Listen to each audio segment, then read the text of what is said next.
Hello everyone. आज की video में हम वर्कआउट स्प्लिट के बारे में बात करेंगे। तो अगर आप जिम जाते हो तो इट इज़ वेरी इंपॉर्टेंट कि आप एक वर्कआउट प्लान फॉलो करोगे।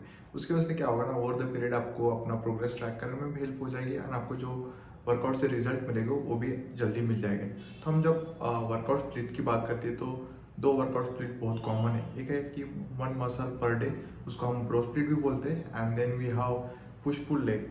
तो ब्रो स्प्लिट मतलब कि आप हफ्ते के हर एक दिन एक मसल ट्रेन करते हैं। जैसे आप मंडे को चेस्ट लगाओगे, ट्यूसडे को बैक, वेनसडे को फिर आप शोल्डर ट्रेन करोगे, फिर थर्सडे को आप अपने आर्म्स उसमें बाइसेप ट्राइसेप ट्रेन करोगे, एंड देन फ्राइडे को आप अपने लेग्स ट्रेन करोगे, एंड देन सैटरडे संडे आप रेस्ट लेते हो। जब हम पुश पुल लेग की बात करते हो तो आप लाइक हफ्ते के पहले दिन पुश पुश डे होता है, तो उस दिन आप मतलब आपके पुश मोमेंट करोगे। जैसे आपका चेस्ट हो गया, फिर शोल्डर हो गए, ट्राइसेप हो गए, देन आपका पुल डे के दिन आप मतलब मोस्टली बैक एंड बाइसेप करोगे, फिर आप फोम एंड एब्स का वर्कआउट भी करते हो।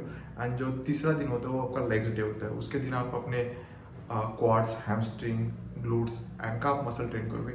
ये हो गया पुश पुल लेग। अब हम bro split and push pull leg के एडवांटेज एंड डिसएडवांटेज के बारे में बात करेंगे, एंड फाइनली हम डिसाइड करेंगे कि हमारे लिए कौन सा सही है। तो जब हम प्रो स्प्लिट की बात करते हैं, यहाँ पे हम हफ्ते के हर एक दिन एक मसल ट्रेन कर रहे हैं। जैसे हम मंडे को चेस्ट ट्रेन कर रहे हैं, तो उसकी वजह से क्या होगा ना, आप चेस्ट एक ही मसल ट्रेन करना है तो आप उसको हाई इंटेंसिटी के साथ ट्रेन करोगे और आपका जो लोड होगा वो भी हाई होगा। तो उसकी वजह से क्या होता है, जो टोटल नंबर ऑफ सेट्स आप लगा रहे हो चेस्ट के लिए, जिसको हम वॉल्यूम कहते हैं, वो ज़्यादा होगा एंड उसकी वजह से आपको चेस्ट में अच्छा से पंप आएगा। ये एक एडवांटेज है।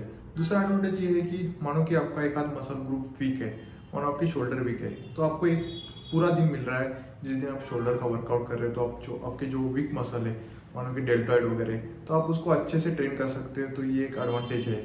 तो इसलिए मतलब जो प्रोफेशनल बॉडी बिल्डर है ये प्रो स्प्लिट फॉलो करते हैं।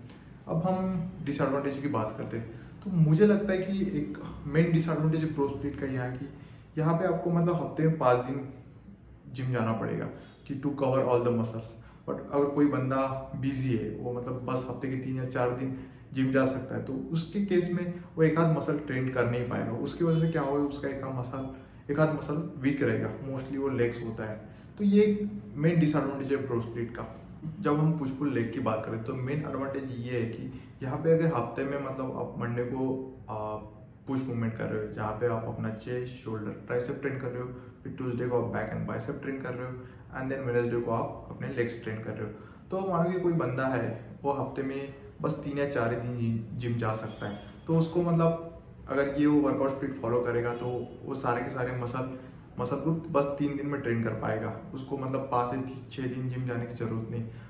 ये एक मेन एडवांटेज है। दूसरा एडवांटेज पुश पुल लेग का ये है कि समझो अगर आप 6 दिन जा सकते हो जिम, तो फिर आप क्या कर सकते हो, हफ्ते के पहले दिन पुश पुल लेग कर सकते हो, उसके बाद रेस्ट लेके फिर से पुश पुल लेग रिपीट कर सकते हो। तो उसकी वजह से क्या होगा, आपकी जो ट्रेनिंग फ्रिक्वेंसी है वो ज़्यादा होगी and which helps in muscle hypertrophy.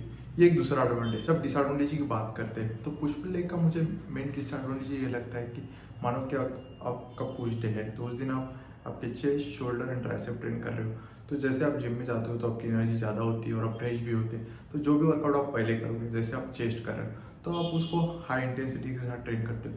But जैसे टाइम बीतता है, फिर अब जब शोल्डर और ट्राइसेप का वर्कआउट करने की बात है, तब तक आपकी एनर्जी थोड़ी सी कम हो जाती है, तो आप शोल्डर और ट्राइसेप जो है वो अच्छे से कर नहीं पाते हो। तो चांसेस होते हैं कि वो जो मसल्स है जैसे शोल्डर और ट्राइसेप है वो थोड़े से वीक रहते हैं।